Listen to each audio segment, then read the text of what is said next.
Very good morning to all of you. मेरा नाम कुणाल। आज मैं कानपुर सेंटर से चाय की चर्चा पे आज एक ऐसे शख्स से मिलवाने जा रहा हूँ जो कि यहीं सिविल ब्रांच कानपुर सेंटर के स्टूडेंट है, जिनका नाम है सौरव यादव। और इन्होंने यूपी MRCL एग्जामिनेशन में रैंक 1 लाया है। आपने सिलेक्शन के बारे में बहुत ज़्यादा सुना होगा। सिलेक्शन होना अच्छी बात है, लेकिन रैंक 1 लाना अपने आप में एक बहुत बड़ी बात होती है। तो मैं आपसे सौरभ से कुछ बातों को डिस्कस करूंगा और कुछ चीज़ों पे आने वाले स्टूडेंट्स के लिए भी कुछ इम्पोर्टेंट बातों को मैं यहाँ पे सामने लाऊंगा ताकि उनको भी कुछ ना कुछ हेल्प मिल पाए। Saurabh, thank you sir, thanks to Indian academy. तो सौरभ, सबसे पहले आपको कैसा लग रहा है? रैंक 1 लाना मतलब अपने आप में बहुत बड़ी बात होती है, तो आपको रैंक 1 लाकर मतलब क्या मतलब? सर, अच्छा तो लग रहा है फीलिंग, लेकिन ऐसा है कि मतलब इतना यहाँ से प्रिपरेशन हो चुकी थी कि अब ऐसा लग सिलेक्शन तो होना था कहीं ना कहीं, लेकिन रैंक 1 आने का ये था। हाँ ठीक, आगे रैंक तो आगे, अब तो आगे देखना है, दूसरे भी सिलेक्शन देखना है। खुशी तो अंदर से है, लेकिन मुझे भी नहीं पता था कि रैंक 1 आ जानी है मेरी। लेकिन ये होता ना कि यहाँ पे भी इतनी टेस्ट सीरीज हमने दी थी, उसमें भी अच्छा ही स्कोर रहा था, रैंक 1 कई बार रहा। यहाँ भी जो 52 टेस्ट होता था सर, उसमें भी कई बार आप निकालते थे शायद पूरे सेंटरों की रैंक, तो उसमें भी मेरी कभी कभी नॉन टेक में रैंक 2 या 7 ऐसे सिंगल डिजिट में रही है।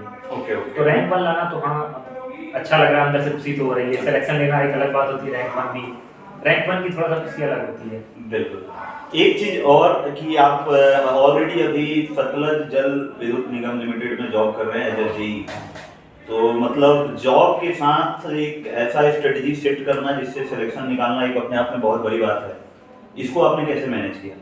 सर, इसके लिए तो ये है कि आप रेगुलर रिवीजन करते रहें, आप अपने सॉल्ट नोट का रिवीजन करते रहें, और सॉल्ट नोट आप हर सब्जेक्ट के साथ जो आपने बनाए हैं उनका रिपीटेडली रिवीजन होना चाहिए, और क्वेश्चन लगाते लगाते उनको भी आप अपडेट करते रहें। जब भी कोई चीज़ आपको नहीं मिले, जैसे हर चीज़ तो आपके नोट्स में हो नहीं सकती, तो जैसे आप अपनी MCQ लगा रहे हैं या इंडियन अकेडमी की जो मोटिकली दोनों बुक्स हैं MCQ लगा रहे हैं, तो उनसे क्या होता है, उनमें जो भी नया कॉन्सेप्ट मिले या नया क्वेश्चन मिले तो आप उसको अपडेट कर लें और लगातार रिवीजन करते रहें। और रिवीजन की पढ़ाई भी मुश्किल से 2 ही 3 घंटे की होती है, तो वो जॉब के साथ आप इजीली मैनेज कर सकते हैं।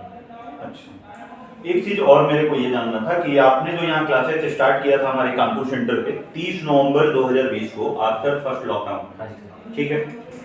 तो एक तो कोविड का प्रेशर था, कोविड का पता नहीं था, और उस कंडीशन में आप बहुत तरह के और भी प्रेशर्स अलग अलग तरफ से आए होंगे, उसको आपने कैसे मैनेज किया?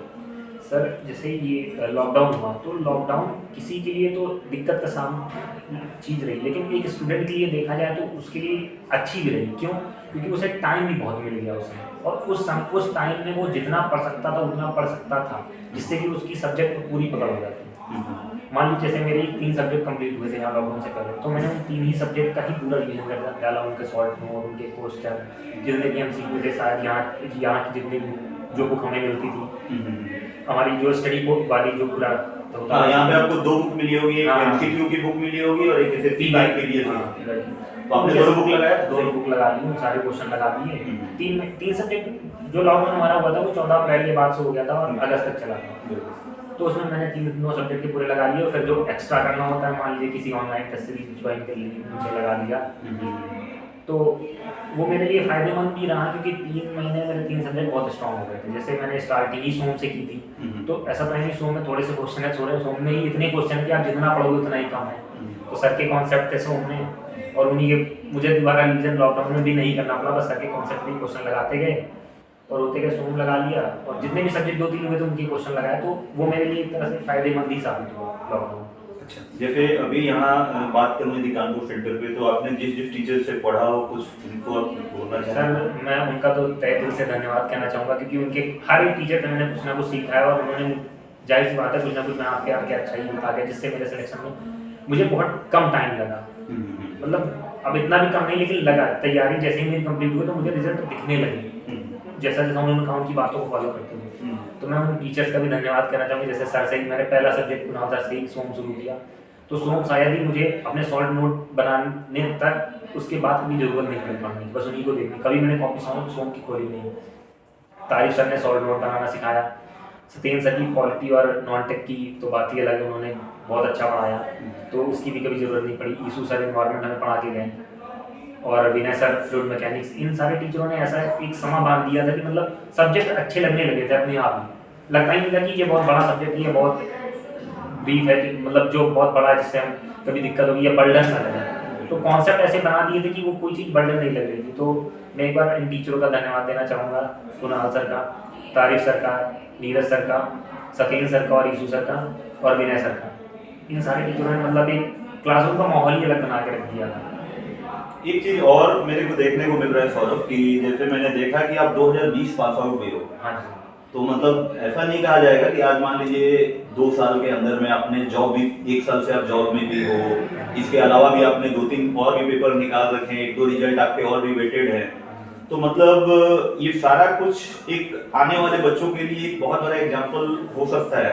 अब आप उनको गाइड भी कर सकते हो कि मतलब आखिर ये कैसे मैनेज हुआ। मतलब कुछ बच्चे परेशान हो गए कि एक बार एग्जाम देते हैं, उनका रिजल्ट नहीं हुआ, वो गिव अप कर देते हैं, लेकिन आपने एक ऐसा एग्जाम्पल सेट किया है कि मतलब उनको भी इससे सीखना चाहिए, कुछ ना कुछ इंस्पिरेशन मिलेगा। उनके बारे में आप कुछ बताएंगे? तो मैं सर उनके लिए यही कहना चाहूँगा कि आप अगर जो कंटिन्यू लगे हो किसी चीज़ में, कंटिन्यू आप मेहनत करो, चाहे आप 1 ही घंटे की क्यों ना पेमेंट हो, लेकिन अगर जो आप कंटिन्यू लगे हो तो आपको रिजल्ट मिलेगा। एक नहीं तो दूसरा, एक रिजल्ट अगर जो आपका रुकता है तो वो आपकी कमी की वजह से रुकता है। कहीं ना कहीं आपने थोड़ी सी कमी होगी, या आपने कोई सब्जेक्ट नहीं प्रॉपर पढ़ा होगा, या आपने नॉन टेक नहीं पढ़ा होगा, या रिवीजन नहीं हुआ होगा कोई चीज़ का, तो उस वजह से आपका सिलेक्शन रुकता है। ना कि आपके अंदर मतलब आपने बिल्कुल ही गिव अप करने वाली कोई उसमें बात ही नहीं है। आप लगातार लगे रहिए, एक के बाद एक पेपर दीजिए।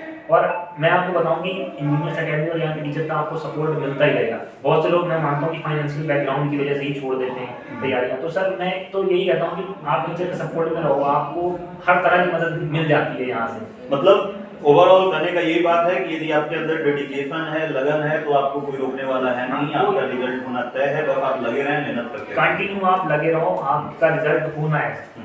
एक नहीं, दूसरे नहीं, तीसरे पेपर में होगा, और जिस दिन होगा उसके बाद फिर आप देख लेंगे कि आपके लगातार ही होगा। आपका एफएफपी जेई आप मेंस भी दे रहे हो, हाँ जी सर। इसके अलावा भी आपने यूपी का पेपर कोई बता रहे थे? हाँ सर, यूपी आर्टिकल दिया है। अच्छा, उसमें भी आपके अच्छे स्कोर आ रहे हैं? हाँ सर, उसमें 152.5 मार्क्स आ रहे हैं, और एसएससी जेई प्री में 123 है।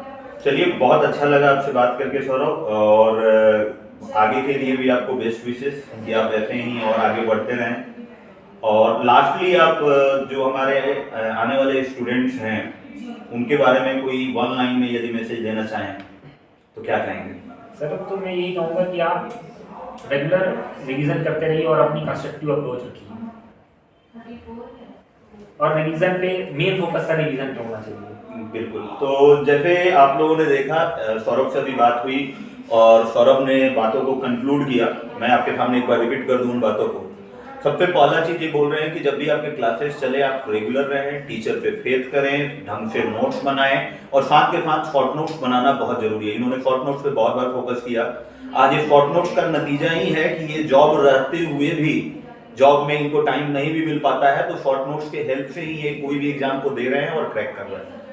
और जम के मेहनत कीजिए, हिम्मत हारने की जरूरत नहीं है, लगे रहिएगा तो रिजल्ट बिल्कुल होगा। और आपके सामने सीधा एक एग्जाम्पल है जो सौरभ हमारे सामने बैठे हुए थे, तो इससे बड़ा एग्जाम्पल आपको क्या चाहिए।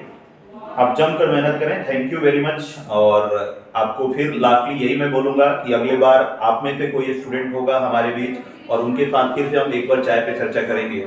और कहीं ना कहीं thank you very much Saurabh once again आने के लिए। ठीक है।